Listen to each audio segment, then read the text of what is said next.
श्री शिवाय नमस्तुभ्यम। आप सभी शिव भक्तों को मेरा प्रणाम। हर हर महादेव। आज 29 दिसंबर को मालेगांव नासिक में श्री पंडित प्रदीप जी मिश्रा द्वारा वाची जा रही श्री पुण्य शिव महापुराण कथा के 7वें दिन की कथा आज पूर्ण हो चुकी है। आज की कथा में गुरुजी ने मनोकामना पूर्ति और शीघ्र विवाह के लिए शिवलिंग पर जल चढ़ाने के 2 नए उपाय बताए हैं। साथ ही गुरुजी ने आज बहुत सारी अच्छी जानकारियाँ भी दी हैं, जिसका वर्णन हम आपको आगे की वीडियो में करेंगे। अगर आपने आज की कथा नहीं सुनी है तो आपको इस छोटे से वीडियो से आज की कथा का रसतत्व ग्रहण करने का फल आपको मिल जाएगा।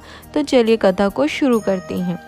कथा को शुरू करते हुए गुरुजी ने कहा कि शिव महापुराण की कथा का आनंद प्राप्त करने के लिए आपको पकना जरूरी है, तभी आपका मन शिव महापुराण की कथा में लग सकता है। आगे गुरुजी ने कहा कि आज तक जितने भी जगह शिव महापुराण की कथा हुई है उसमें आज तक इतने भक्त कभी नहीं आए।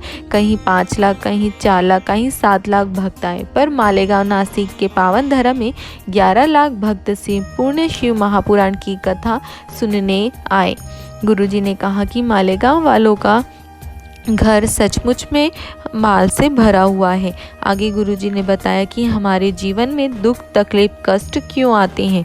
गुरुजी ने कहा कि यह इसलिए आते हैं क्योंकि हमने अपने पिछले जन्म के पाप को काटना है। अपने पिछले जन्म के पाप को काटने के लिए ये दुख, कष्ट, तकलीफ हमें देखने पड़ते हैं। गुरुजी ने कहा कि आजकल के लोग सोचते हैं कि जैसे ही दुख आया वो तुरंत समाप्त हो जाए, तुरंत उसको मिटा दिया जाए, पर ऐसा नहीं है। उसके जाने में, कटने में थोड़ा समय लगता है। आगे की कथा में गुरुजी कहते हैं कि लोग उनसे पूछते हैं, कहते हैं कि हमारे यहाँ इतने महाराज आते हैं, जो भी आते हैं सभी से मिलते हैं, लेकिन आप किसी से नहीं मिलते, ऐसा क्यों। इस पर गुरुजी ने कहा कि आप हमसे मिलकर करोगे क्या। हमको कुछ भी नहीं आता, ना हमको कुछ पता है। हम तो किसी का भविष्य भी नहीं बता सकते। हम तो व्यासपीठ पर बैठकर शिव महापुराण की कथा को वाचते हैं। आगे की कथा में गुरुजी ने कहा कि दुख से निपटने का एक ही तरीका है। दुख आया है तो आपको महादेव के पास जाकर अपना दुख बताना है। बीमारी आती है तो उसे आपको डॉक्टर को दिखाना है और महादेव का नाम लेकर उसे खाना शुरू करना है। महादेव की कृपा से जरूर आपकी बीमारी दूर हो जाएगी। कथा को आगे बढ़ाते हुए गुरुजी ने कहा कि घर टूट रहा हो, दुख पीछा ना छोड़ रहा हो, कितनी भी परेशानी आए आपको, लोग चाहे कुछ भी कहें, पर आपको महादेव के मंदिर जाना नहीं छोड़ना है। क्योंकि दुख की घड़ी में ना आपके मायके वाले, ना आपके ससुराल वाले, ना ही कोई आपका पड़ोसी आपके पास बार बार आकर खड़े होंगे। जिसके द्वार पे आप रोज जाते हैं, जिनके मंदिर आप रोज जा रहे हैं, जब आपके दुख की घड़ी आएगी तो वह हर वक्त आपके साथ खड़े होंगे। आगे गुरुजी ने कहा कि मन रूपी बर्तन में आपको क्रोध, अहंकार, दुश्मनी, छल, घृणा, प्रपंच नहीं रखना चाहिए। ऐसे में आपका मन सड़ने लगता है। आगे गुरुजी ने कहा कि अगर आपके घर के पास मंदिर है तो आपको यह काम अवश्य करना चाहिए। आपको रोज 2 कदम चलकर बाबा के पास जाकर उन्हें जल जरूर समर्पित करना चाहिए। इसके बाद गुरुजी ने कहा कि इस नए वर्ष को आपको भगवान की शरणागति में मनाना चाहिए। 1 लोटा जल आप शिवलिंग पर चढ़ाओ। आप किसी तीर्थ स्थान पर बाबा के धाम भी जा सकते हो। आगे गुरुजी ने कहा कि बचपन में जब बच्चा दिन में सोता है तो माँ को काफी अच्छा लगता है, पर वही बच्चा जब 25 साल, 28 साल या 30 साल का हो जाता है तो वह दिन में घर में सोए पड़ा रहे, घर में रहे हमेशा, तो वह माँ को कभी भी अच्छा नहीं लगता है। उसी तरह परमात्मा कहते हैं कि जो समय चला गया है जाने दो। उस समय तुम सो रहे थे, मंदिर नहीं जाते थे, बाबा के पास नहीं जाते थे, पर अब तुम जग गए हो तो शिव महापुराण की कथा को सुन लिए हैं, तो अब आप अपना समय बर्बाद मत करो। धीरे धीरे महादेव से कामना करके आपको अपने जीवन में आगे बढ़ना चाहिए। गुरुजी ने कहा कि कई लोग हमारी भी निंदा करते हैं। सोशल मीडिया पर बहुत लोग हैं जो बहुत कुछ बोलते ही रहते हैं। ऐसे लोगों के लिए गुरुजी ने कहा कि हम यह सोचते हैं कि यह हमारे पिछले जन्मों के जो पाप होंगे वो वो पाप इन लोगों के निंदा करने से कट रहे हैं। गुरुजी ने बताया कि कुबेरेश्वर धाम सीहोर में 30, 31 और 1 तीनों दिन खिचड़ी महोत्सव मनाया जाएगा। यानी ये तीनों दिन कुबेरेश्वर धाम में भोजन नहीं बनेगा, सिर्फ खिचड़ी बनेगी। इसके बाद गुरुजी ने कहा कि आप सभी कुबेरेश्वर धाम आकर इस खिचड़ी महोत्सव का आनंद प्राप्त कर सकते हैं।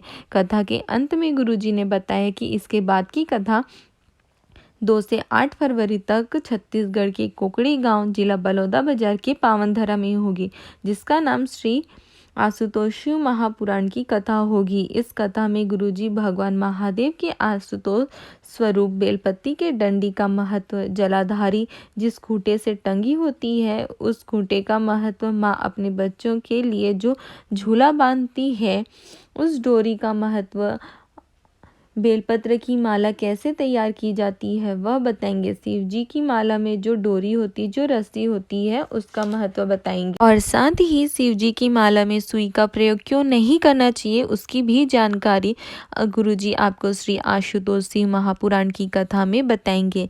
इन सभी चीज़ों की जानकारी गुरुजी पंडित प्रदीप जी मिश्रा श्री आशुतोष शिव महापुराण कथा में देंगे, जो कि 2 फरवरी से छत्तीसगढ़ में होने वाली है।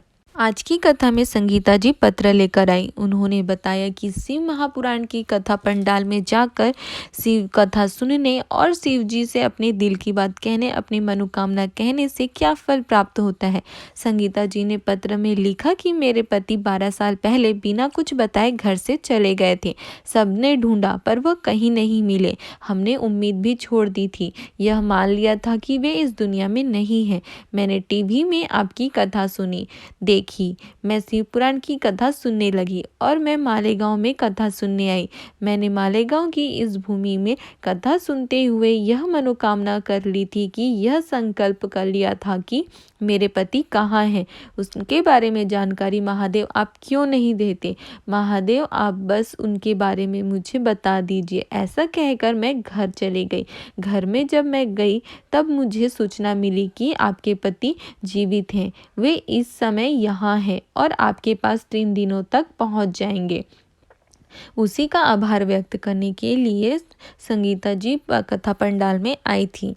अब हम आपको वीडियो के अंत में गुरुजी के द्वारा शीघ्र विवाह और मनोकामना पूर्ति के लिए जो जल का उपाय बताए थे उन्हें बताएंगे। गुरुजी ने बताया कि मनोकामना पूर्ति के लिए आपको जल कैसे चढ़ाना चाहिए। गुरुजी ने कहा कि भोलेनाथ पर जल चढ़ाते वक्त आपको एक बात का स्मरण होना चाहिए कि आपको शिवलिंग पर जल कैसे चढ़ाना है। हम आपको वीडियो के माध्यम से आपको करके भी दिखाएंगे कि आपको शिव जी पर जल कैसे चढ़ाना है, ताकि आप सरलता से ये उपाय कर सकें।